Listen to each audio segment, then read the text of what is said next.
earth. భూమి మీద ఒక బిడ్డ జన్మించాడు.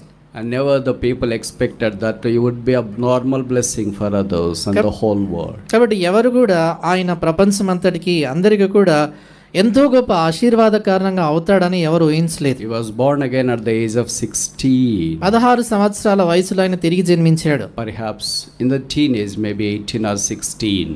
ఆయన యుక్త వయసులో ఉన్నప్పుడు 16-18 సంవత్సరాల వయసులో రక్షణ పొందాడు. Then he started to develop his own skills to pick up the languages. తర్వాత ఆయా భాషలు నేర్చుకునే దాని కొరకై ఆయన భాషలపై పట్టు సాధించే దాని కొరకై ప్రయత్నం చేస్తూ Then he వచ్చాడు. became a cobbler.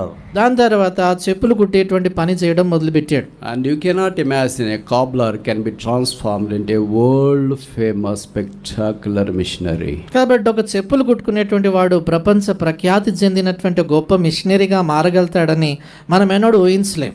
And today we have our Bibles in our hands, but for his sacrifice and suffering. కాబట్టి ఈ దినాన్ని మన చేతుల్లో మన భాషలో బైబిల్ ఉన్నాయంటే ఆయన చేసినటువంటి సమర్పణ, ఆయన త్యాగమును బట్టి. And his name is William Carey. ఆయన పేరు William Carey. You may be thinking as to why I am citing this particular person today. బహుశా మీరు అనుకోవచ్చు ఎందుకని ప్రత్యేకమైన ఈ వ్యక్తిని ఈ దినాన్ని నేను చెప్తున్నాను ఆయన The గురించి first అని. sentence I said he was born in August 17.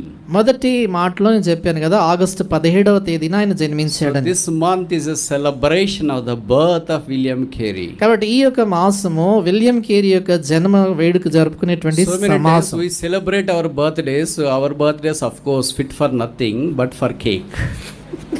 చూడండి, చాలా పర్యాయాలు మన సొంత బర్త్డేలు జరుపుకుంటాము, దేనికి పనికిరావు కేక్ కట్ చేసే దానికి. But a person like him, a far excellent missionary, who is considered to be the father of the modern missionaries. అయితే చాలా ప్రఖ్యాతిగాంచినటువంటి వ్యక్తి, చాలా మరి చూడండి ఆధునిక మరి మిషనరీ యొక్క మూమెంట్కి పితామహుడు అని పిలబడినటువంటి వాడు. He received a call perhaps at the age of 30. ఆయన 30 సంవత్సరాల వయసులో ఉన్నప్పుడు సేవ కొరకైనటువంటి పిలుపు పొందాడు. He was married then by name Dorothy. అప్పటికి డోరతీ అనేటువంటి ఒక స్త్రీతో ఆయనకు వివాహం జరిగింది. She was older to him. ఆమె వయసులో ఆయనకన్నా పెద్దది. They brought couple of children. వారిద్దరికి 2 బిడ్డలు జన్మించారు. And